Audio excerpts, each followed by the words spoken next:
రామ్మ. మాతవారు నాకు యవ్వనం గురించి తెలియచేయండి.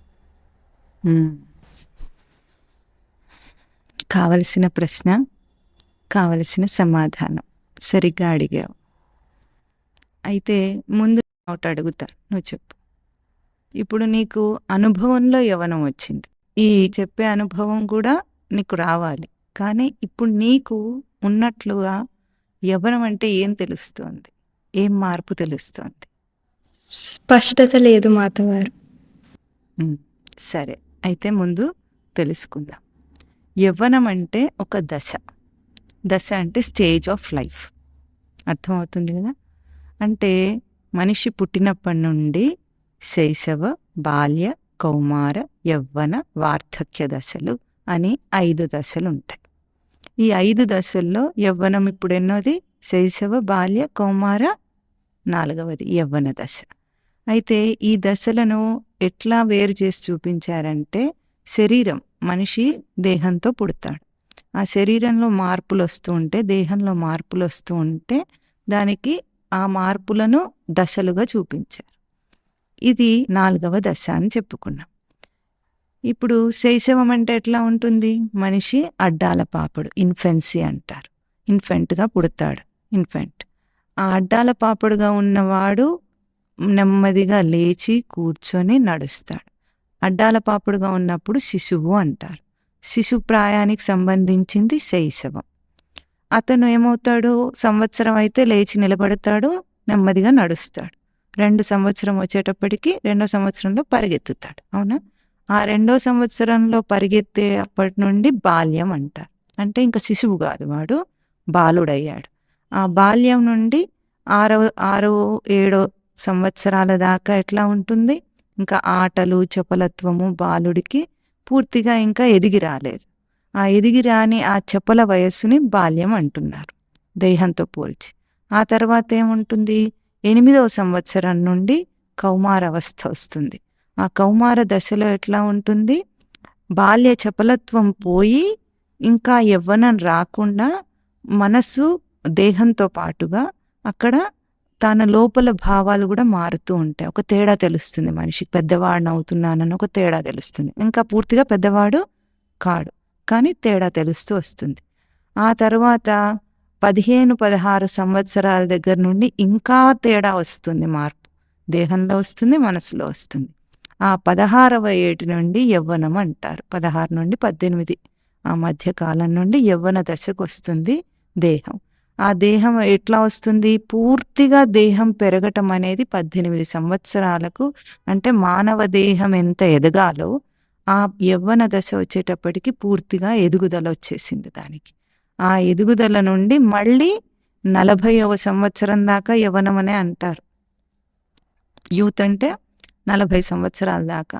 ఆ తర్వాత ఏమవుతుందంటే మళ్ళీ క్షీణదశ వస్తుంది.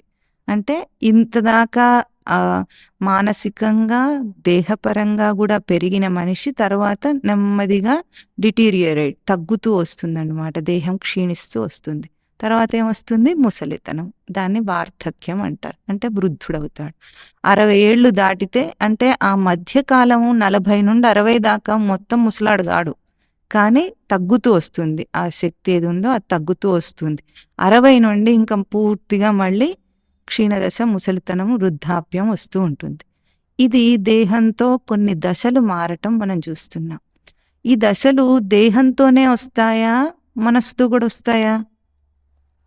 చెప్పు. ఇప్పుడు శైశవ శిశువుగా ఉన్నవాడి మనస్సు ఎట్లా ఉంటుంది? అన్నిటిని పరిశీలన చేస్తూ ఉంటుంది చుట్టూ ఉన్న వాటిని. వాడి దేహాన్ని కూడా వాడు పరిచయం చేసుకుంటాడు. కాళ్ళు చేతులు ఆడించటం, నోటిని పరిచయం చేసుకుంటాడు. చుట్టూ ఉన్న వాళ్ళని చూస్తూ ఉంటాడు. వాళ్ళు ఎట్లా చేస్తే అట్లాగే అనుకరిస్తాడు, అంటే ఇమిటేట్ చేస్తూ ఉంటాడు.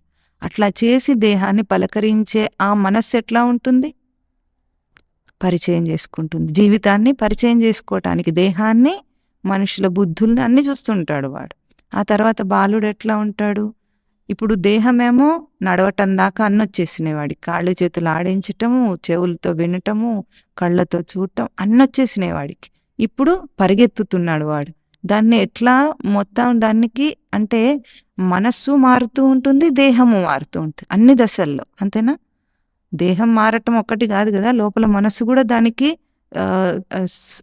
సింథసిస్ అంటే దానికి అనుకూలంగా నడుస్తూ ఉంటుంది. అట్లా మారుతూ వస్తుంది. ఇప్పుడు బాలుడు ఎట్లా ఉంటాడు? చెప్పలేం వాడికి. ఏం చేయాలి ఆ దేహంతో ఎట్లా ఏమీ తెలియదు వాడికి. నేర్చుకునే బుద్ధి ఉంటుంది. లోపల ఎన్నో ప్రశ్నలు ఉంటాయి. ఆ ప్రశ్నలన్నీ మాటిమాటికి అడుగుతుంటాడు అమ్మని. ఇది ఎందుకు ఇట్లా ఉంది, అది ఎందుకు అట్లా ఉంది అంటాడా? ఎందుకు అంటున్నాడు? వాడికి అన్నీ తెలుసుకోవటం ఇప్పుడు మొదలయ్యింది. అంటే బుద్ధిపరమైన వికాసం.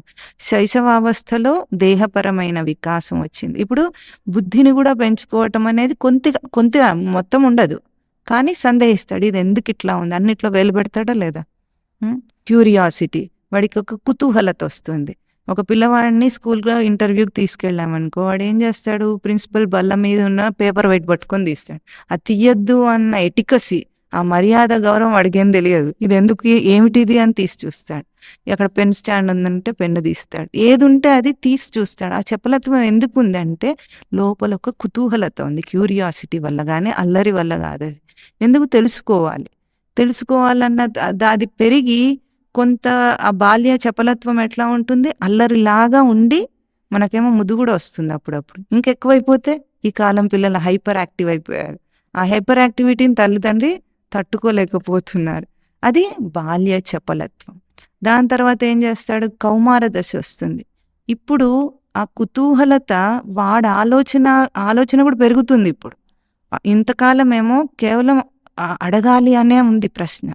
ఇప్పుడు అడగటంతో పాటు నేను ఆలోచించాలి అని తెలుస్తుంది కదా. ఇప్పుడు 8 సంవత్సరాలు దాటిన పిల్లవాడు బుద్ధితో ఆలోచిస్తాడు. మనం చెప్తుంటే వాడికి ఏమవుతుంది? అర్థమవుతుంది. అంత లోపల చెప్తే అర్థమవుతుందా? కాదు. చిన్నపిల్లవాడు వాడు అర్థం చేసుకోలేడు. కానీ 8 సంవత్సరాల నుండి 14-15 సంవత్సరాల దాకా ఈ కుతూహలత వాడికి అర్థం చేసుకునే వైపు, అంటే వాడి ఇంటలెక్చువల్ ఎబిలిటీ పెరుగుతూ వస్తుంది అనమాట. ఇప్పుడు వాడు బుద్ధితో అవగాహన చేసుకోవటం అనేది బాగా పెరుగుతుంది. ఈ తర్వాత ఏమవుతుంది? అన్నిటినీ తెలుసుకుంటుంటాడు. పరిశీలన ఉంది, అవగాహన ఉంది. ఈ రెండు చాలా ఎక్కువగా ఉండేది కౌమార దశలో. దాంతో పాటు ఏమవుతుంది? దేహంలో చాలా మార్పులు వస్తాయి. ఇంతవరకు దేహంలో మిగతా అంగాలన్నీ పెరిగినవి. అడాలసెన్స్ ఏజ్ అంటారు కౌమార దశను. Adolescence age ఎట్లాంటిది? దేహంలోని మార్పులు మొదలవుతాయి. స్త్రీ దేహం, ఆడదేహమైనా మగదేహమైనా కూడా ఏదైనా సరే లోపల కొన్ని మార్పులు వస్తాయి. అంటే ఇప్పుడు జెనైటల్ ఆర్గన్స్ అంటారు, ప్రత్యుత్పత్తి చేసే ఏవైతే ఆర్గన్స్ ఉంటాయో అవన్నీ డెవలప్ అవుతుంటాయి. రజస్వల స్థితి వస్తుంది ఆడవాళ్లకు. హార్మోన్స్ చేంజ్ అవుతుంటాయి. ఆ హార్మోనల్ చేంజ్ అవుతూ ఉంటే దాన్ని కూడా అర్థం చేసుకోవాలి. బయట లోకాన్ని అర్థం చేసుకోవాలి, దేహంలో వస్తున్న మార్పులను అర్థం చేసుకోవాలి. వాడికి ఒక అయోమయ స్థితి ఉంటుంది. అంటే ఇంకా పూర్తిగా స్థిరత్వం రాదు. అప్పుడు కూడా బయట తల్లిదండ్రి యొక్క లాలన పాలన వాడికి చాలా అవసరం, గైడెన్స్ అవసరం తల్లిదండ్రిది. ఆ తర్వాత ఏమవుతుంది? లోపల ఆర్గన్స్ పూర్తిగా డెవలప్ అయిపోతే 16వ సంవత్సరానికి ఆడవాళ్ళకైనా మగవాళ్ళకైనా హార్మోన్స్ అన్నీ డెవలప్ అయిపోయినాయి. కానీ ఇంకా కూడా బ్రెయిన్ ఎదగాలి వాళ్ళకు. 25 సంవత్సరాల దాకా కూడా మెదడులోని కణాలన్నీ కూడా ఎదుగుతూనే ఉంటాయి.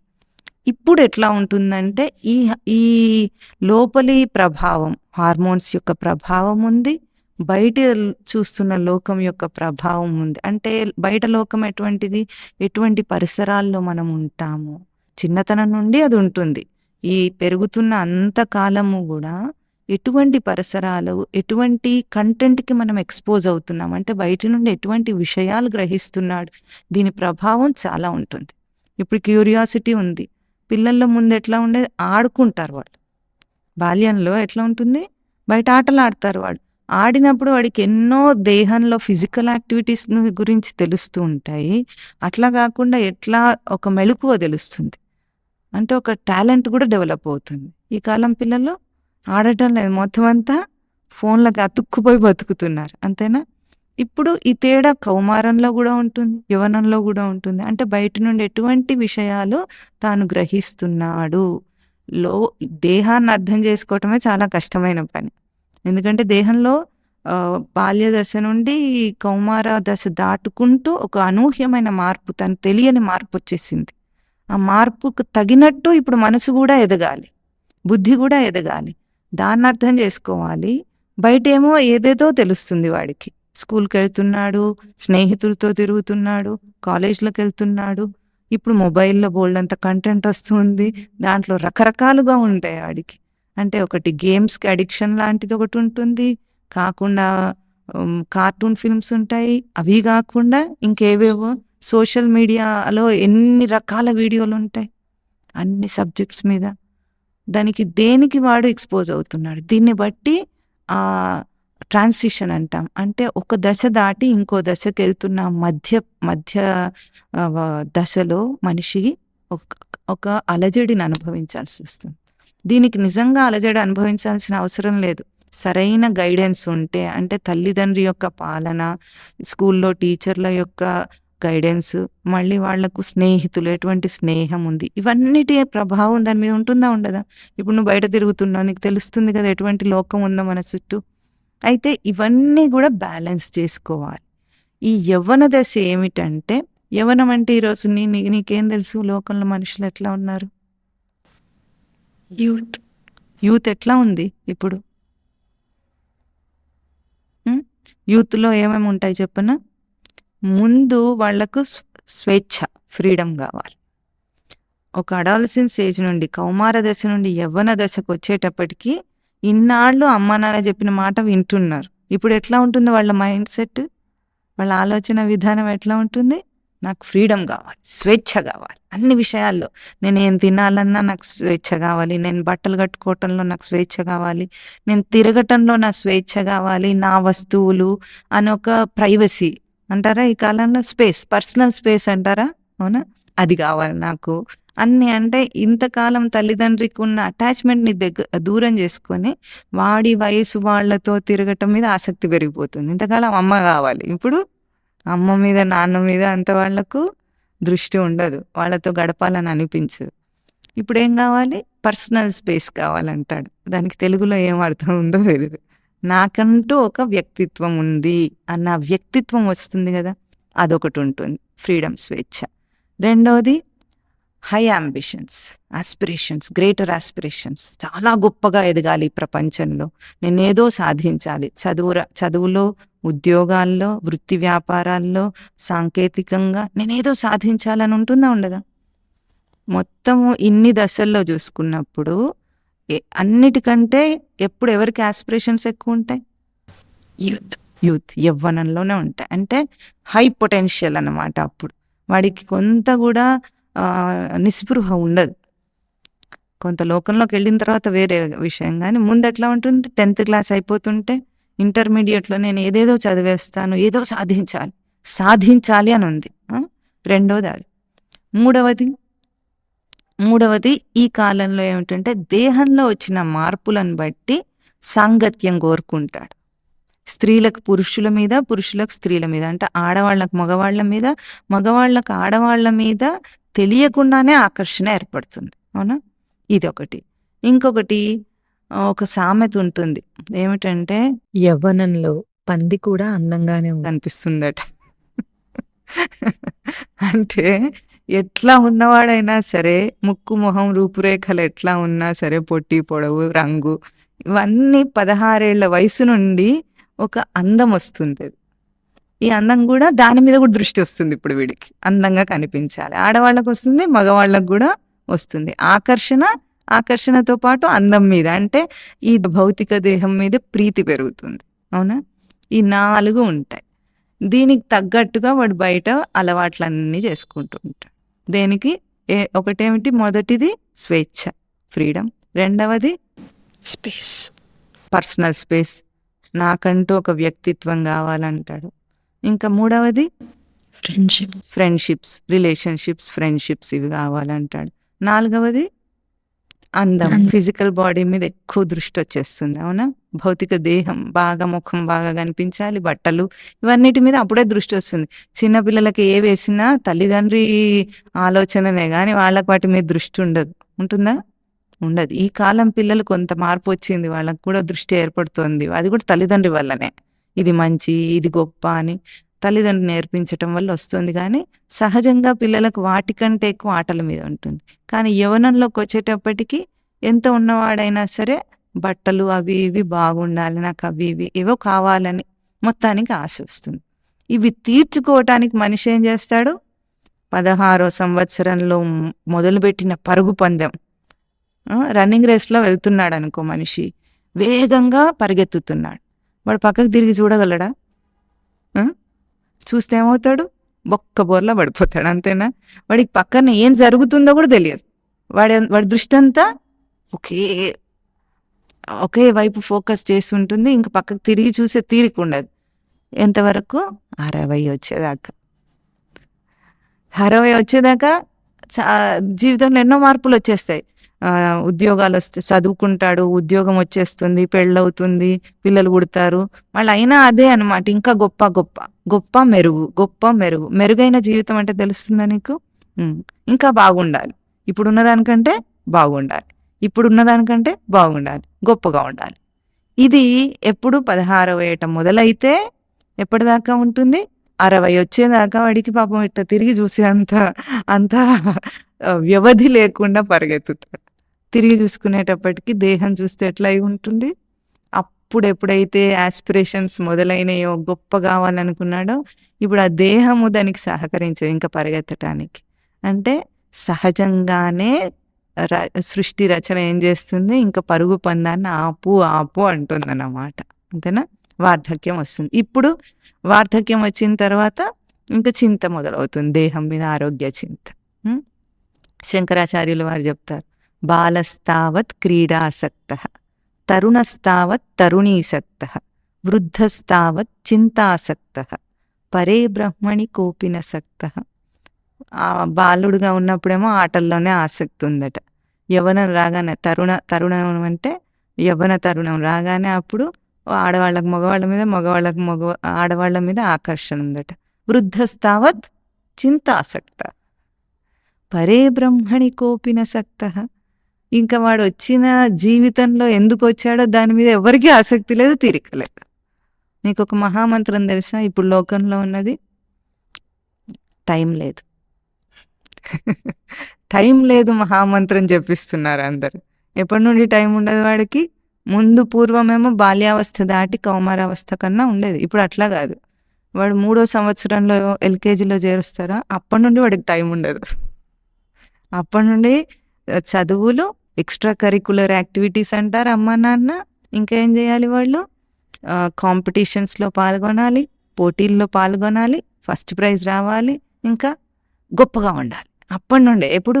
ఎల్కేజీ నుండి 60 వచ్చేదాకా. 60 దాకా ఇప్పుడు సృష్టి గడివి ఇవ్వట్లే. 40 నుండే రోగాలు వచ్చేస్తాయి. 30, 25 అప్పటి నుండే 20 నుండేనా? 20 నుండే వచ్చేస్తుంది. ఇదంతా ఎందుకుంది?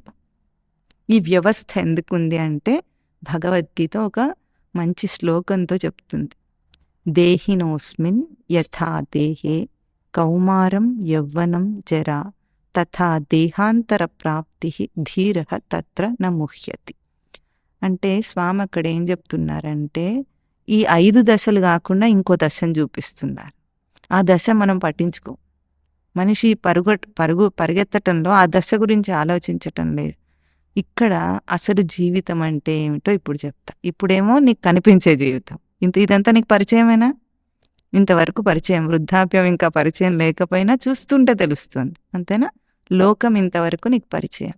ఇప్పుడు అసలు ఎందుకు ఇట్లా ఉంది దాన్ని పరిచయం చేసుకుందాం. ఇక్కడ స్వామి ఏం చెప్పారు? దేహినః అస్మిన్ దేహే అంటే ఈ దేహికి, ఈ దేహమునందు కౌమారం యవ్వనం జర అంటే 3 దశలే చెప్పారు. Part put for the whole అని ఒకటి చెప్తే అన్ని చెప్పినట్టే. శైశవ, బాల్య, కౌమార, యవ్వన, వార్ధక్య దశలు కరుగుతాయట. ఎవరికి? ఈ దేహినః అంటే దేహంలో ఉన్న దేహి అని ఇంకొక మాట చెప్తున్నారు స్వామి అక్కడ. ఆ స్వామి చెప్పేమంటున్నారు, తథా దేహాంతర ప్రాప్తి. అట్లాగే ఒక దేహం విడిచి ఇంకో దేహానికి వెళ్ళటం మన భాషలో మరణం, చావు ఏదుందో అది కూడా ఒక దశ. దీన్ని బట్టి మనకేమర్థమవుతుంది? ఈ దేహంలో మారుతున్న ఈ దేహంతో పాటు మారకుండా ఇంకోడున్నాడు. వాడి దేహాన్ని విడిచిపెట్టి పోతాడు, వాడే పుడతాడు మళ్ళీ. అంటే ఇక్కడ పుట్టుక చావుల అన్న అంశం తీసుకొచ్చారు స్వామి. పుట్టుక చావులు ఎవరికి ఉన్నాయి? దేహం. దేహానికి ఉన్నాయి. జీవుడికి ఉన్నాయా? ఆ దేహి అన్నవాడు అంటే దేహం కలవాడు దేహి, వాడు జీవుడు. ఆధ్యాత్మిక పరిభాష నువ్వు అర్థం చేసుకోవాలి. ఆ అర్థం ఇప్పుడు వాడు జీవుడు. వాడట ఏం చేస్తాడు? ముందే ఉన్నవాడై అస్థి జాయతే వర్ధతే. ఉన్నవాడు పుడతాడా, లేనివాడు పుడతాడా? తల్లి గర్భంలోంచి దేహం పుట్టింది, మరి జీవుడు ఎక్కడి నుండి వచ్చాడు? ముందే ఉన్నాడు కదా. అంటే అస్థి జాయతే అంటే వాడు పుడతాడు, మనకు ప్రకాశిస్తాడు, పుట్టినట్టు ఒక బిడ్డ వస్తాడు. అంటే పుట్టుక చావులు అన్న దశలను మనం మరిచిపోయి మధ్య దశల్లోనే ఇదే నాటకంలో ఇదే సినిమా అనుకుంటున్నాం. సినిమాకి ముందు ఒకటి ఉంటుంది కదా, దాని తర్వాత ఏమవుతుంది? ఇది ఆలోచించమంటుంది భగవద్గీత. మొట్టమొదట్లోనే అర్జునుడికి చెప్తారు స్వామి. అంటే ఇక్కడ ఒక తేడా చూపించారు. మనం ఇప్పుడు ఇంతవరకు నువ్వు చూసిన ప్రపంచాన్ని చూసిన దృష్టిని మార్చుకుంటే ఒక కొత్త డైమెన్షన్ అంట. ఇప్పుడు డైమెన్షన్ అంటే ఏమిటి? 2D 3D తెలుసు కదా నీకు. 2Dలో ఏమవుతుంది? 2 డైమెన్షనలే కనిపిస్తుంది ఏ బొమ్మ కనిపించేటప్పుడు. 3D అన్నప్పుడు 3 డైమెన్షనల్ కనిపిస్తుంది, అంటే పక్క వైపు కూడా కనిపిస్తుంది. 4th డైమెన్షన్ ఉండదా? వీపు ఉంటుందా లేదా మనకు? అది మర్చిపోయినట్టు 4th డైమెన్షన్ ఎట్లాగైతే మనకు కనిపించదో ఎప్పుడు, జీవితానికి కూడా ఒక 4th డైమెన్షన్, అసలైన డైమెన్షన్ ఉంది. అది ఇప్పుడు అర్థం చేసుకుందాం. పుట్టటం అనేది చెప్పారా స్వామి? పుట్టాడు కదా, ఎందుకు పుట్టాడు? మొదటి ప్రశ్న. అవునా? ఇట్లాంటి సందేహం నీకు ఎప్పుడైనా వచ్చిందా?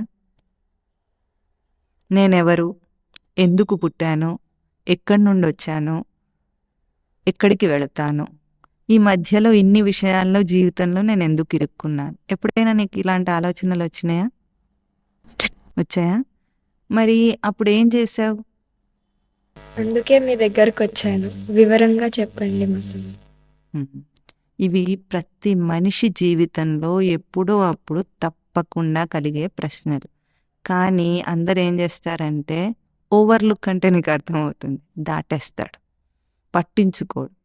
పట్టించుకోకుండా తప్పించుకొని తిరుగుతాడు. రాకుండా ఉండు. ఎందుకు? బాల్యంలో ఇందాక నువ్వేమన్నావు? క్యూరియాసిటీ అన్నావా? ఆ క్యూరియాసిటీ దేని వలన ఉంది మనిషికి? ఒక చిన్న పిల్లవాడు ఎందుకంత క్యూరియస్గా ఉన్నాడు తెలుసుకోవాలని? పుట్టటమే మనిషికి ఒక క్యూరియాసిటీ ఉంది, కుతూహలత అంటారు దాన్ని. తెలుసుకో అని లోపల తెలుసుకోమంటుంది. అందుకు జన్మనెత్తాడు వాడు. ఏం తెలుసుకోవాలి అంటే మనం ఏం చూస్తాం? పిల్లవాడు అది ముట్టుకుంటాడు, ఇది ముట్టుకుంటాడు, అది తెలుసుకుంటాడు. అది తెలుసుకోవడానికి పుట్టలేదు మనం, తనను తెలుసుకోవడానికి పుట్టాడు. జీవుడు జన్మ అంటే ఈ దేహానికి ఎందుకు వచ్చాడంటే తనను తెలుసుకోవాలి కాబట్టి. తెలుసుకోవాలంటే తనకు ఒక మీడియం కావాలి. ఆ మీడియమే ఈ దేహం, ద్వారం. తనను తెలుసుకోవడానికి ఈ దేహం ద్వారా తనను తాను తెలుసుకుంటాడు. తనెవరు అన్న సత్యాన్ని ఈ గుర్తించే కుతూహలతయే తనను అన్నీ తెలుసుకునేటట్టు ప్రేరణ చేస్తుంది లోపల నుండి. అందుకే కదా అది చదువుకోవాలి, నాలెడ్జ్, అక్వైరింగ్ నాలెడ్జ్, ఇంకా విషయ పరిజ్ఞానాన్ని పెంచుకోవాలనుకుంటాడు. ఎందుకు? లోపల ఈ కుతూహలత ఉంది వాడికి. ఏమని? ఏం తెలుసుకోవాలని? అన్నీ తెలుసుకోవాలని ఉందా, తనను తెలుసుకోవాలని ఉందా? తనను తెలుసుకోవాలనున్న ఆ కుతూహలతను జిజ్ఞాస అంటారు. ఆ జిజ్ఞాసను అర్థం చేసుకోలేక అన్నిటినీ తెలుసుకుంటాడు. ఎంత దాకా తెలుసుకుంటున్నాడు? ఎప్పటిదాకా తెలుసుకుంటాడు మనిషి? వార్ధక్యం. వార్ధక్యం వచ్చినా కూడా ఇంకేదో మిగిలిందన్నట్టే అనిపిస్తుంది. అంటే ఒక పూర్ణత్వం తెలియటం లేదు. ముసలాడైతే అయ్యాడు, తల నెరిసింది, కానీ అక్కడ రావాల్సిన జీవిత అనుభవాలు, లౌకిక జీవిత అనుభవాలన్నీ వచ్చినాయి. కానీ ఎప్పుడైనా ముసలి వాళ్ళని చూడు నువ్వు, వాళ్ళ ఒక తృప్తి ఉంటుందా వాళ్ళకు? ఉండదు. ఏదో వెలితి, అంటే ఇంకా ఏదో లోటు ఉంది అనిపిస్తుంది. చేయాల్సిందంతా చేశారు. లోకంలో ఏందో అందరు చేయాలనుకుంటారో అదంతా అయిందా? అంతా అయింది. డ్యూటీస్ అనుకున్నాడు, రెస్పాన్సిబిలిటీస్ అనుకున్నాడు, బాధ్యతలు, బరువులు అన్నీ తీరినాయి. అయినా ఇంకా ఏదో మిగిలినట్టు అనిపిస్తుంది. ఎందుకు? ఎప్పుడైతే బాల్యంలోనే ఆ కుతూహలత మొదలైందో దాన్ని సరైన దిశలో తీసుకెళ్ళలేదు మనిషి. లౌకిక ప్రపంచం మాయలో పడి అదే నిజం అనుకొని అక్కడి నుండి వెళ్ళిపోయాడు. ఈ కుతూహలత అందుకోవటానికి పూర్ణమైన సమర్థత ఉన్నదే యవ్వనం. దేహానికి ఎట్లాగైతే యవ్వన దశలో ఎట్లా ఉంటుంది, అందరికంటే ఎక్కువ సమర్థవంతంగా ఎవరుంటారు? యవ్వనం. యవ్వనంలో ఉన్నవాళ్ళు. అంతేనా? పిల్లలకి అంత సమర్థత ఉండదు, పెద్దవాళ్ళకి అంత సమర్థత ఉండదు. యవ్వనంలో ఉన్నవాడికి దేహంతో పూర్తి సమర్థత ఎట్లా ఉంటుంది? కొండలనైనా పిండి కొట్టగలడు అంటారు. అంత సమర్థత దేహానికి ఎట్లా ఉంటుందో బుద్ధికి, మనస్సుకి కూడా పూర్ణమైన సమర్థత వస్తుంది. యవ్వనం అన్న పదానికి అర్థం ఏమిటి? యు మిశ్రణ అమిశ్రణే ధాతు, అంటే తనను తాను చేరుకోవటం అని అర్థం. దేన్ని చేరుకోవాలి? తనను తాను చేరుకోవాలి, పూర్ణ రూపంగా చేరుకోవాలి. ఈ మధ్యలో యవ్వనానికి ఏర్పడే ఈ దశలు దాటుతూ ఉండగానే దానికి అక్కడ ముందుగానే ఏర్పాట్లు జరగాలి తల్లిదండ్రుల యొక్క శిక్షణ ద్వారా. ఇప్పుడు యవ్వనానికి వచ్చే దశకు ఏర్పాట్లు కౌమారంలోనే జరుగుతాయి. అంటే దేహంలో మార్పు వస్తుంది. దేహంలో మార్పు వస్తుంది అంటే ఇక్కడ మనం ఒకటి గుర్తించాలి. ఇప్పుడు నువ్వు ఎక్కడైనా కొత్త చోటుకు వెళ్ళావనుకో, ఒక కొత్త కాలేజ్కో స్కూల్కో వెళ్ళావు, మనం ముందు అక్కడ ఎట్లా ప్రవర్తిస్తాము? ముందు కొత్తగా ఉంటే ఏం చేస్తాము? పరిచయం పరిసరాలను ముందేం చేస్తాం? పరిచయం చేసుకున్న తర్వాత ఏం చేస్తాం? తెలుసుకొని దానికి తగినట్టుగా నడుచుకుంటాం. అంతేనా? ఇప్పుడు ఇంట్లో ఉన్నట్టు అక్కడ ఉండదు, ఈ మనుషులు ఉండరు, ఎవరు ఉండరు. అప్పుడు ఏం చేస్తాము? కొత్త వాతావరణానికి మనం అలవాటు చేసుకుంటాం. అవునా? అలవాటు చేసుకొని అక్కడ మనం భద్రంగా ఉండేటట్టుగా చూసుకుంటామా లేదా? ఇప్పుడు హాస్టల్లో చేరాం, ఇంటర్మీడియట్లో ఏం చేస్తాం? ఇల్లులాగా లేదు అక్కడ. ఆ తేడాన్ని మనము అలవాటు చేసుకొని అడాప్ట్ చేసుకుంటాం. అడాప్ట్ చేసుకోవడాన్ని ఎట్లా అక్కడ అట్లా చేస్తాము. మరి దేహం మారింది, ఇది జీవుడికి ఇల్లు కదా. దేహంలో వస్తున్న మార్పులను కూడా మనం ఏం చేయాలి? అడాప్ట్ చేసుకోవాలి. అడాప్ట్ చేసుకొని అలవాటు చేసుకొని అదే సమయంలో భద్రంగా ఉండాలా లేదా? భద్రంగా ఉండకపోతే ఏమవుతుంది? మనం హాస్టల్కి వెళ్ళిన తర్వాత మన వస్తువులు మనం భద్రంగా పెట్టుకోవటం నేర్చుకుంటాం. అప్పటిదాకా అమ్మనే పెడుతుంది, ఇప్పుడు మనం నేర్చుకుంటాం. అట్లాగే ఈ దేహంలో వచ్చే మార్పు యవ్వనానికి ఏర్పాటు అవుతూ ఉంటే అడాలసెన్స్ ఏజ్లో ఏవైతే హార్మోనల్ చేంజెస్ వస్తాయని నువ్వు ఇందాకన్నావు కదా, ఆ హార్మోనల్ చేంజెస్ని అడాప్ట్ చేసుకోగలగాలి. బుద్ధితో అడాప్ట్ చేసుకొని దేహంలో మార్పును కూడా అడాప్ట్ చేసుకొని ఇప్పుడు ఏముండాలి? జాగ్రత్త ఎక్కువ ఉంటుందా తక్కువ ఉంటుందా? ఎక్కువ ఉంటుంది. భద్రత ఉండాలా లేదా? భద్రత, జాగ్రత్త అనేది మన బుద్ధికి అలవాటు అవ్వాలి. అంతవరకు అవసరం లేదు, అమ్మ నాన్న అన్ని చూసుకున్నారు. ఇప్పుడు బాధ్యత ఎవరిది? మనది. ఆ భద్రత దేహంతో కూడా రావాలి, మనసు బుద్ధితో కూడా రావాలి. ఇప్పుడు యవ్వనానికి చేరుకోగలుగుతాడు. ఇంతవరకు ఎట్లా ఉంది జీవుడు? అన్నిటినీ అబ్జర్వ్ చేస్తాడు అన్నాం, అన్ని పరిశీలన చేస్తున్నాడు, నేర్చుకుంటున్నాడు. దాంతోపాటు ఈ జీవుడు ఇప్పుడు పుట్టినవాడు కాదు, జన్మాంతరంగా వస్తున్నాడు. ఎన్నో జన్మలను ఎత్తొచ్చాడా లేదా? ఆ జన్మాంతరంగా ఉన్న బుద్ధులు ఉంటాయి కదా, దాన్ని జన్మాంతర సంస్కారం అంటారు. ఆ సంస్కారం, బుద్ధులు, తన అలవాట్లు, ప్రవృత్తులు ఏవైతే ఉంటాయో వాటన్నిటినీ కూడా యవ్వనానికి వచ్చేటప్పటికి అవన్నీ వాడికి వికసిస్తాయి. ఇంతవరకు బయట ఇన్ఫర్మేషన్ తీసుకున్నాడు, బయట నుండి పరిచయం చేసుకున్నాడు. ఇప్పుడు లోపల జన్మాంతరంగా ఉన్న సంస్కారాలన్నీ కూడా వాడికి బయటికి వచ్చేస్తాయి. అందుకే ఇందాక మనం ఏమనుకున్నాం, పర్సనల్ స్పేస్ కావాలనుకుంటాడన్నమ్మా. ఎందుకు ఆ బుద్ధి వచ్చింది వాడికి? జన్మాంతర జీవుడికున్న వ్యక్తిత్వము వికసించింది. ఇప్పుడు జీవుడికున్న ప్రవృత్తి కానీ, సంస్కారం కానీ, మంచి చెడు అలవాట్లు కానీ, ఇవన్నీ వాడికి సొంతంగా వచ్చేస్తాయి.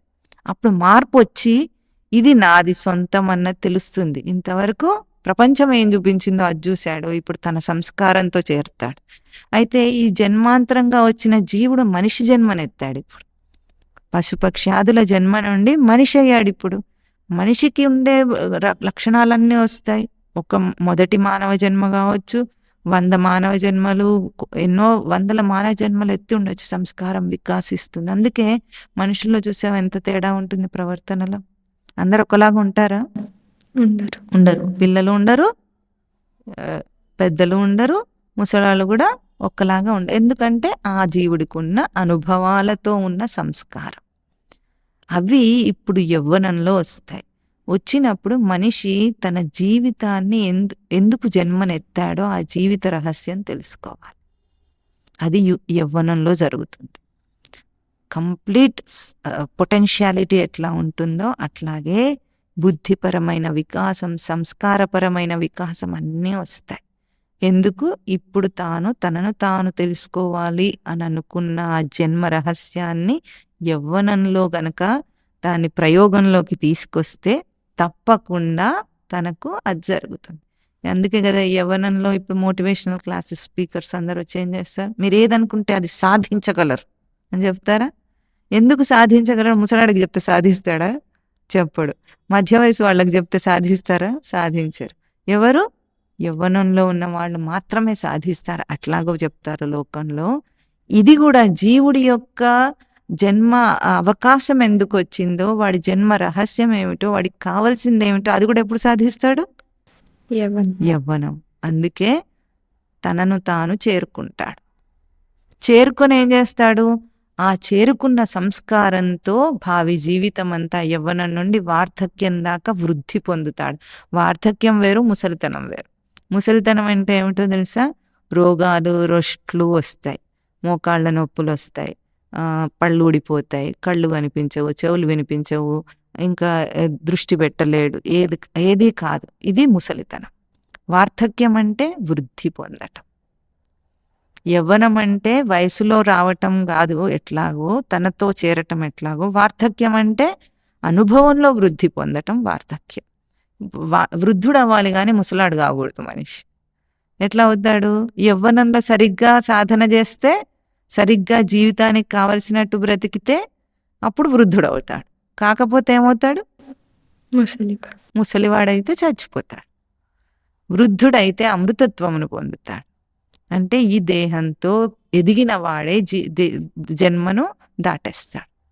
ఇది మనిషి జీవితంలోనే ఈ క్రమం. అయితే ఎట్లా ఉండాలి యవ్వనంలో అర్థం చేసుకోవాలి. అడాప్ట్ అన్నావా ఇందాక? అడాప్ట్ చేసుకోవటం ఎట్లా చేసుకోవాలంటే, ఇప్పుడు ఒక చెట్టును చూసావా ఎప్పుడైనా? చెట్టులో మనకు చివరికి పండు కనిపిస్తుంది. చెట్టు నుండి పండు వస్తుంది, అవునా?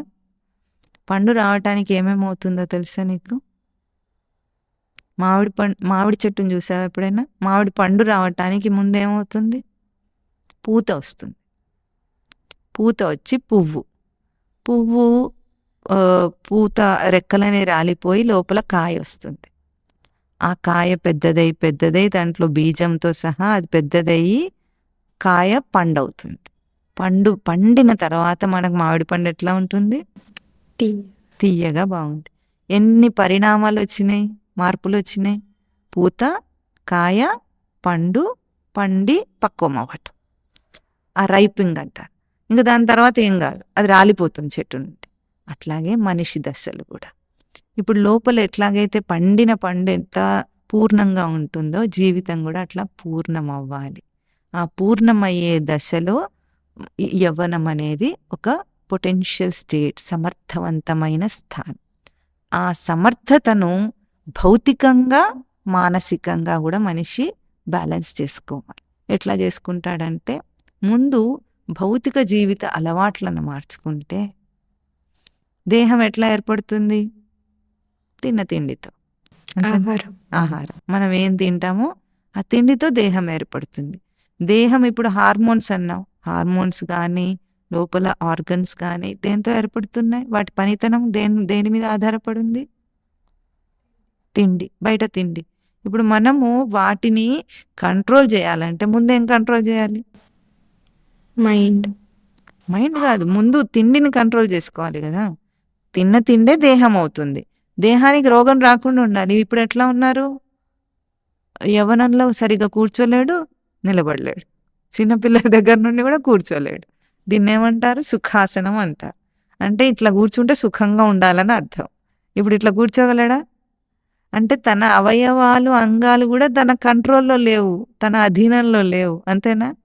ఇప్పుడు ముందేం చేయాలి?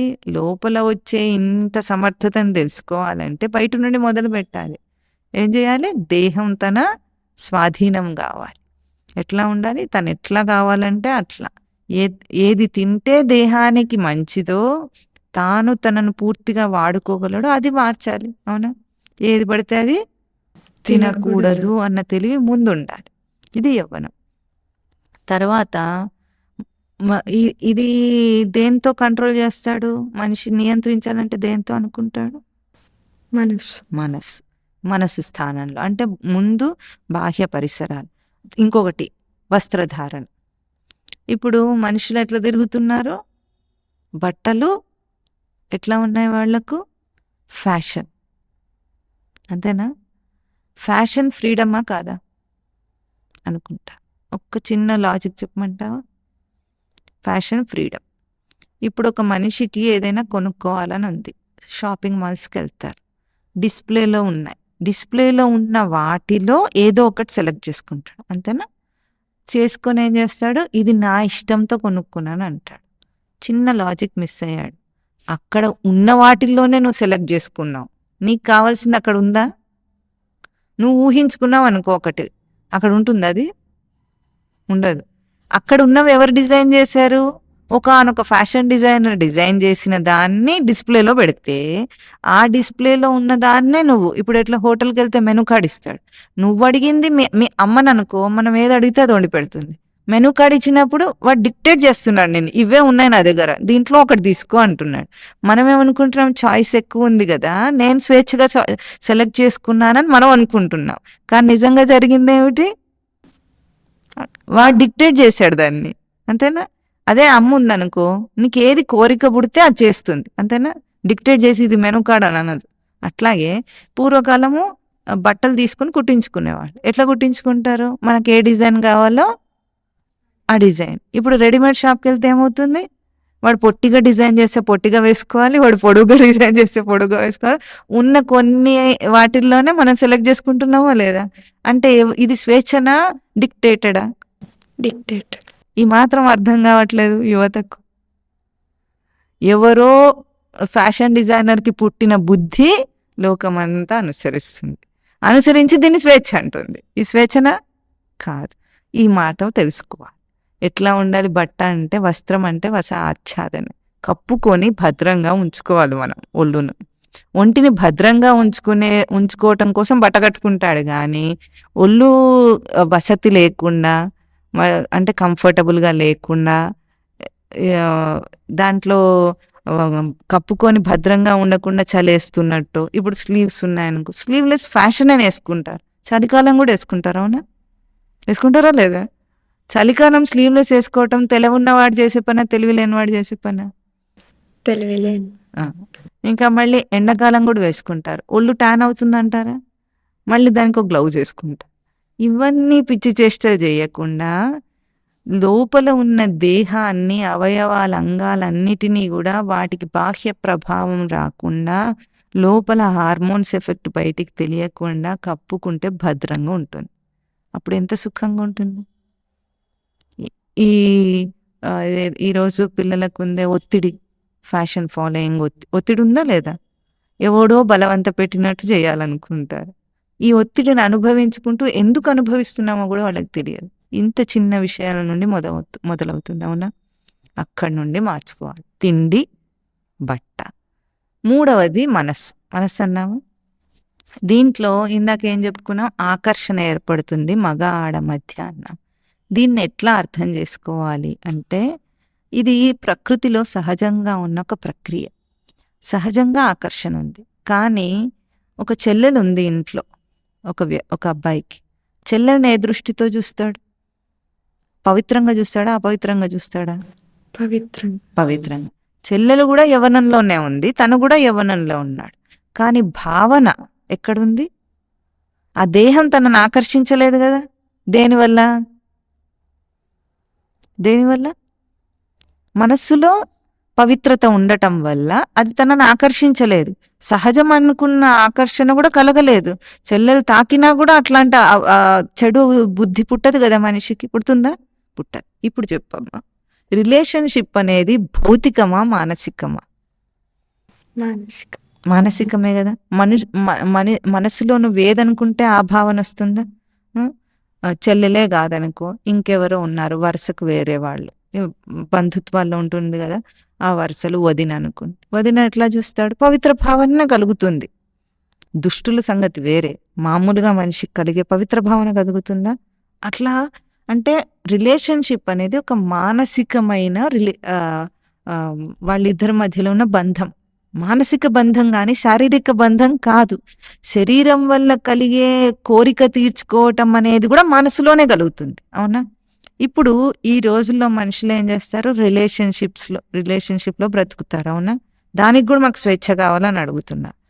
ఉదాహరణకి ఒక కుక్క ఉంది, ఇంకొక కుక్క యవ్వనంలో ఉన్న కుక్కతో మేటింగ్ చేస్తుంది.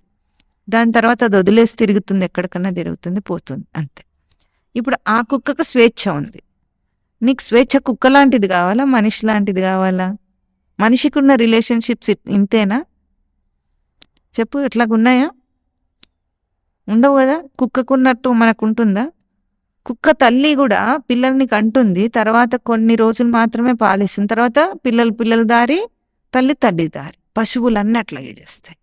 పశుపక్ష్యాదులకు మొత్తం వ్యవస్థ ఇట్లాగే ఉంటుంది. మనలాగా పిల్లలు కుటుంబం ఉండదు. ఎందుకంటే పశుపక్ష్యాదులు తిండి, నిద్ర, కామం కోసమే బ్రతుకుతున్నాయి. అవి మనిషి అట్లా బ్రతుకుతున్నాడా? బుద్ధితో పనిచేస్తున్నాడు, బుద్ధి వివేకంతో ఎదుగుతున్నాడు, ఇంటలెక్చువల్ ఎబిలిటీస్ ఉన్నాయి. ఇంటలెక్చువల్ ఎబిలిటీస్ కూడా వీటి కోసమేనా? కాదు కదా. మంచి పట్ట, మంచి తిండి, మంచి ఇల్లు, దీనికోసం మంచి చదువు, దీనికోసం మంచి ఉద్యోగం, అంతేనా? పశువు ఏమో కష్టపడకుండా ఇవన్నీ చేసుకుంటుంది. మనం ఇంత కష్టపడి అవ్వెందుకు మనకు? కనుక రిలేషన్షిప్ని కూడా మన పరిధిలో, మన నియంత్రణలో పెట్టుకోవటం అనేది ఒక మానసికమైన చక్కని సమర్థత మనిషికి. ఈరోజు యువత ఎట్లా ఉన్నారంటే, మోస్ట్ ఇనేబుల్ పర్సనాలిటీస్ ఎప్పుడు అంటే యువత. ఎబిలిటీస్ లేవు వాళ్ళకి, ఏమి పని, అసలు నియంత్రణ అనేది, కంట్రోల్ అనేది మా చేతుల్లో ఉండదన్నట్టుగా బ్రతుకుతున్నారు. ఇది చాలా తప్పు, చాలా చాలా చాలా తప్పు. అన్నిటినీ కూడా కంట్రోల్ చేసే అంత ఎబిలిటీ, ఆ సమర్థత, నియంత్రించే సమర్థత యువతకే ఉంది. అది వాళ్ళకి తెలియటం లేదు. హనుమంతుడు సీతాదేవిని వెతకడానికి వెళ్తాడు, తెలుసా నీకు? ఆ ఉదంతం తెలుసా? సముద్రాన్ని దాటితే అటువైపు లంక ఉందని తెలిసింది, అటువైపు వెతకాలనుకున్నాడు. వానరులందరూ ఒడ్డున కూర్చున్నారు, సముద్రం ఒడ్డున. చేతగాదు, ఎట్లా దాటుతాం అనుకుంటున్నారు. ఆ సమయంలో ఏం జరిగింది? హనుమంతుడు ఎట్లా దాటాడు? గాల్లో ఎగరటానికి ఆయన సమర్థత తెలియదు. ఎవరు చెప్పారు? జాంబవంతుడు హనుమంతుడు లోపల ఉన్న సమర్థతను గుర్తు చేస్తాడు. శాపవశాత్తు హనుమంతుడు మరిచిపోతే ఇప్పుడు జాంబవంతుడు గుర్తు చేస్తే వెంటనే దాన్ని చైతన్యవంతం చేసుకోగానే తన దేహాన్ని పెంచేసుకొని అంత సముద్రాన్ని కూడా దాటేశాడు ఎగిరి. మనకు తెలుసు కదా ఈ కథ. అట్లాగే యువతకు కూడా వాళ్ళ సమర్థత తెలియటం లేదు. తెలిస్తే ఇప్పుడేముంది? హనుమంతుడికి ఎంత సమర్థత ఉందో అంతకంటే గొప్ప సమర్థత, అంతటి సమర్థత వాళ్ళకు ఉంది. వాళ్ళ జీవితంలో ఏదంటే అది సాధించగలరు. ముందు మన సమర్థతను తెలుసుకోవాలా వద్దా? యువతకు కావాల్సింది ఏమిటి? వాళ్ళ పొటెన్షియాలిటీని తెలుసుకోవటం, వాళ్ళ సమర్థతను తెలుసుకోవటం. అది ఇప్పుడు చేయగలిగితే అన్నిటినీ వాళ్ళు కంట్రోల్ చేస్తారు. రిలేషన్షిప్ అనే అంత బలహీనతలో వాళ్ళు బ్రతకరు. అది బలహీనతనా కాదా, వీక్నెస్సా కాదా? లోపల ఒక హార్మోనల్ ఎఫెక్ట్తో నా కోరికను నేను నిగ్రహించుకోలేనంటే నువ్వేం మనిషివి? కుక్కకు చేత కాదు, పిల్లికి చేత కాదు, పక్షికి చేత కాదు, అట్లాగే నువ్వా? అంతేనా మనిషి అంటే? కాదు కదా. వాడికి అర్థమవుతుంది, నిగ్రహం ఉంది, రెండు ఉన్నాయా లేదా? ఇప్పుడు తను ఎట్లా చేయాలి? ఆహారపు అలవాట్లు మార్చుకుంటే, వస్త్రధారణ మార్చుకుంటే, ఎటువంటి ఆహారం అంటే మనం నోటితో తిని కడుపుకి ఇస్తాం, శక్తి వస్తుంది. మరి మనసుకు కూడా ఆహారం ఇస్తున్నామా లేదా? మనం చూసేదంతా మనసుకు ఆహారమే, మనం వినేదంతా మనసుకు ఆహారమే, మనం చేసే చేష్టలన్నీ మనసుకు ఆహారమే. ఆ స్మృతోహారతి లోపలికి తీసుకుంటున్నాడు. అవన్నిటినీ కూడా బాగు చేసుకుంటే యువతకు ఉన్నంత సమర్థత ఎవరికి లోకంలో లేదు. చంద్రమండలం ఏం కర్మ, ఇంకేదైనా చేస్తాడు, అన్నీ సాధించగలడు, తప్పకుండా ఇప్పుడు కూడా సాధించాడు. కానీ ఇప్పుడు ఏమైన తర్వాత డిప్రెషన్, యాంగ్జైటీ, స్ట్రెస్, ఇంకేముంటాయి?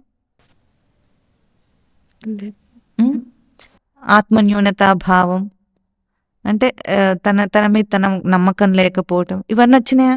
అన్ని సాధించి ఇవి రావటానికా మనిషి? కాదు కదా. ఇవేవి లేకుండా ప్రశాంతంగా ఇవన్నీ సాధించగలడు ఎప్పుడు? తన లోపల సమర్థతను చైతన్యవంతం చేసుకుంటే. అది యువత. యువశక్తి అంటే భావి భారత భవిష్యత్తు నిర్మిస్తుంది. అది నిర్మించాలంటే యువత ఏం తెలుసుకోవాలి? తన లోపల దాగి ఉన్న తన శక్తి. అది ఎవరు బయట నుండి ఇవ్వరు. ఎక్కడుంటుంది? యాక్టివేట్ చేసుకుంటే ఎక్కడుంది? అది మన లోపల, తన లోపలే ఉంది. తన లోపల ఉన్న శక్తితో తాను చేరటమే యవ్వనం. దానికి కావలసిందేమిటి? ఎక్కడ మనకు మంచి విషయాలు తెలుస్తాయో అక్కడికి వెళ్ళి తెలుసుకోవటం. ఇన్నాళ్ళు ఎన్ని పుస్తకాలు చదివాడు, ఎక్కడెక్కడో తిరిగాడు, కోర్సులు చేశాడో తెలుసుకోవటానికి. ఇప్పుడు ఇటువంటి విషయాలు, తన సమర్థతను పెంచుకునే విషయాలు తెలుసుకోవటమే యవ్వనం. ఇంతకు జీవుడు ఇవన్నీ తెలుసుకుని ఏం చేస్తాడంటే తన నిజస్వరూపాన్ని చేరుతాడట. ఎట్లా అంటే దేహం మారింది, నేను మారానా? శైశవంలో ఉన్నప్పుడు నేనే శిశువుని అంటాడా? ఏమంటాడు?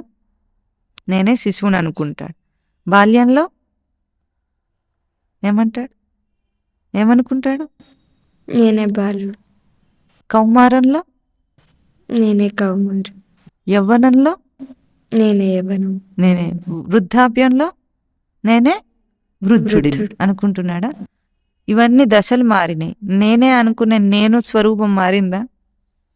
దానికి ఇవన్నీ దశలు వచ్చినాయా? రాలేదు కదా. ఈ దశలు ఎందుకు రాలేదంటే తన లోపల ఉన్నది మారని స్వరూపం. దశలు మారినా మారదు, జన్మలు మారినా మారదు.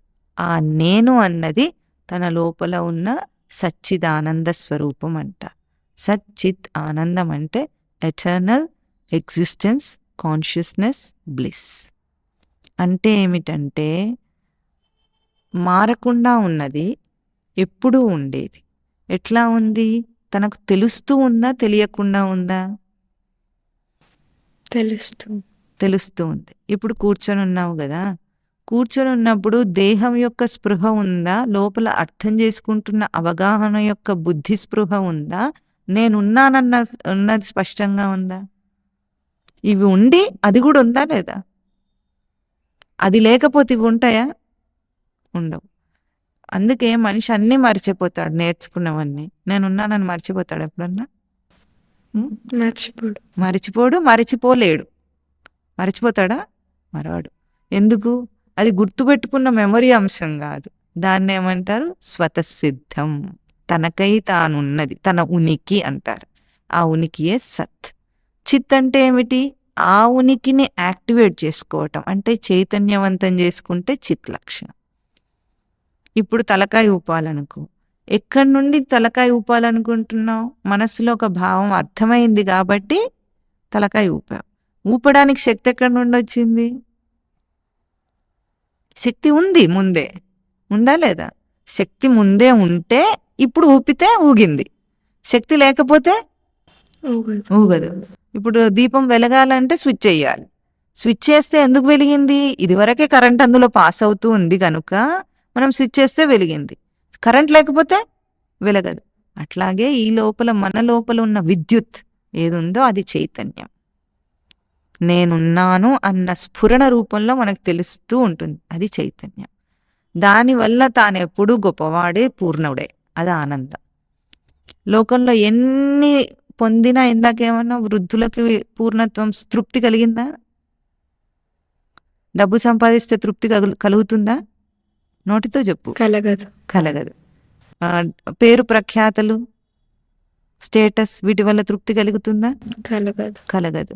పిల్ల పాప అందరు పెళ్లి లేపేనే అంత బాగున్నారు అన్నీ ఉన్నాయంటే తృప్తి కలుగుతుందా? కలగదు. కలగదు. దేహంతో అందంగా ఉన్నాడని తృప్తి కలుగుతుందా? కలగదు. కలగదు. ఎందుకు కలగదు? ఇవన్నీ పోయేవి కాబట్టి. తృప్తి దేనివల్ల కలుగుతుంది? పోని దానితో. ఎప్పటికీ ఉండేదానితో తృప్తి కలుగుతుంది. ఆ ఉండేదాన్ని తెలుసుకోవటం కోసం మనం వచ్చాం. అది తెలుసుకొని తర్వాత ఇంకే కావాలంటే ఏం కావాలంటే అది తెలుసుకోవచ్చు. ఒక మనిషి డాక్టర్ అవుతాడు. డాక్టరు మనిషి అవుతాడా, బుద్ధి అవుతుందా? బుద్ధి అయింది కదా. మనిషి డాక్టర్ అయినా కూడా ఆ డాక్టర్ చదువంతా ఎక్కడుంది ఇప్పుడు? బుద్ధిలో ఉంది. ఇప్పుడు ఎప్పుడైనా రిటైర్ అయిన తర్వాత కూడా తను సర్వీస్ చేయలేడు. కానీ ఆ తెలివి ఉంటుందా, ఉండదా? అంటే అభౌతికమైనది నశించదు, భౌతికమైనది నశిస్తుంది. ఇప్పుడు ఒక మనిషిని చూసినప్పుడు ఆ మనిషి గురించి మాట్లాడితే అందంగా ఉన్నారు, నోరు విప్పితే కుళ్ళు బుద్ధి ఉందనుకుందాం. ఉంటుందా లేదా లోకంలో? అప్పుడు మంచివాడు అందంగా ఉన్నాడు అనిపిస్తుందా? మనకు ఆకర్షణ కలుగుతుందా? లేకపోతే ఛీ అనిపిస్తుందా? బుద్ధి బాగలేకపోతే అందంగా ఉంటే తోలు ముక్కు మొహం బాగుంటే బాగున్నట్ట కాదు. అంటే మనిషి తన గుణంతో గుర్తింపబడతాడు. అట్లాగే గుణమును గుర్తించి అందం. నువ్వు సచ్చిదానంద స్మృతివై అందమే ఎప్పటికీ. నువ్వు సచ్చిదానంద స్మృతి అవ్వటం వల్ల నువ్వెప్పుడు గొప్పవాడివి. నువ్వు సచ్చిదానంద స్మృతి అవ్వటం వల్ల నువ్వెప్పుడు పూర్ణుడివి. వాటి కోసం బయట విషయాల వెనక పడాల్సిన అవసరం లేనే లేదు. ఎట్లా? లేనే లేదు. కనుక మనిషి ముందు తెలుసుకోవాల్సింది ఏమిటి? యవ్వనం అంటే తనను తాను తెలుసుకోవటం, తనను చేరుకోవటం. కనుక ఈ కాలం రిలేషన్షిప్స్ అని కానీ, ఫ్యాషన్స్ అని కానీ, లోకంలో ఉన్న అట్రాక్షన్స్ అని కానీ, తెలుగులో చెప్తే ఈ పదాలు అర్థం కావని నేను ఇంగ్లీష్లో చెప్తున్నా. ఈ కాలం పిల్లలకు అవే అర్థమవుతుంది. వీటి వెనుక పరిగెత్తాల్సినంత బలహీనత, వీక్నెస్ నీకు అవసరం లేదు. నువ్వెవరు? పూర్ణ సమర్థ స్వరూపుడి, జీవుడిగా. దీనికి ఆడమగ భేదం లేదు. జీవుడికి ఆడమగ ఉంటుందా? ఉండదు. డాక్టర్ అన్నాం అనుకో, ఆడమగ ఉంటుందా దానికి? ఐఎమ్ ఏ డాక్టర్ అంటాడు. I'm a female doctor, I'm a male doctor అంటాడా? అనడు. డాక్టర్ అనేది ఒక చదువుకున్నందువల్ల వచ్చిన తెలివితో సంపాదించిన హోదా. అవునా? దానికే ఆడమగ లేదు. అప్పుడు జీవుడికి ఆడమగ ఉంటుందా? ఉండదు. సచ్చిదానంద స్మృతికి ఆడమగ ఉంటుందా? ఉండదు. మరి ఇంకా ఆకర్షణ ఎందుకు పరిగెత్తుతున్నాం మనం? భౌతికం మీద. అంటే when we live in the plane bodily consciousness, in the plane of bodily consciousness, ఈ అట్రాక్షన్స్ అన్ని ఎప్పుడు వస్తాయి? భౌతిక స్థూల దృష్టికి వస్తాయి. కొంచెం బుద్ధి దాకా ఎదిగినా ఇవన్నీ ఏవి ఉండవు. కనుక ఈ కాలము యువత అందరూ తెలుసుకోవాల్సింది ఏమిటి? ఈ దేహం చూసి నేను అనుకోవద్దు ముందు. దానికంటే గొప్పగా నువ్వు బుద్ధి స్వరూపుడివి, దానికంటే గొప్పగా సచ్చిదానంద స్వరూపుడి. అది తెలుసుకుంటే బయట అట్రాక్షన్స్ నిన్నేమీ చేయలేవు. ఈ రిలేషన్షిప్స్ అనే అంత నీచమైన ప్రవృత్తికి మనిషి దిగజారకూడదు.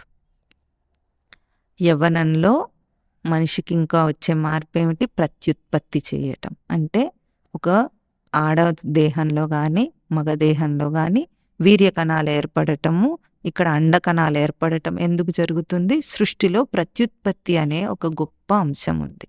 అంటే ఈ జాతిని మనిషిని పుట్టించగలడు, కుక్కను పుట్టించగలడు. జాతిని పెంపొందించటం, ఒక జీవుడికి పుట్టడాన్ని అవకాశాన్ని ఇవ్వటం. దీనికి కామావేశము, లస్ట్, డిజైర్ ఇవన్నీ లేవు. అది ఒక పవిత్రమైన ప్రక్రియగా వైవాహిక వ్యవస్థలో అంటే వివాహం చేసుకొని ధార్మికంగా కనవలసింది. కానీ ఈరోజు పెళ్లి చేసుకొని వాళ్ళందరూ బ్రహ్మచారులో ఉంటారా? ఎవరైనా ఒక్కరైనా వర్జిన్స్ ఉంటారా? అందరూ పెళ్లి కాని వాళ్ళే, అందరూ వర్జిన్స్ కాదు, చాలా మట్టుకు. అంతేనా? లోకంలో ఎవరేదో తెలియటం లేదు. ఇంత నీచ స్థితికి దిగజారటం భారతీయ సంస్కృతి కాదు. కూడదు. చెప్పు, గట్టిగా చెప్పు. కాకూడదు. కనుక యువత అంటే ధర్మం కోసము తన స్వరూప ధారణను చేరుకోవటం కోసం బ్రతకటం. ఇది యవ్వనం. అర్థమైందా? దానికి తగినట్టుగా దేహాన్ని, అలవాట్లను, అన్నిటిని, బుద్ధులను మార్చుకొని తెలుసుకోవాలి. గొప్ప గొప్ప వ్యక్తులు, వివేకానందుడు లాంటి యువత మన దేశంలో పుట్టింది. ప్రపంచానికే దారి చూపించింది. ఆధ్యాత్మిక భిక్షను పెట్టింది మన భారతదేశం.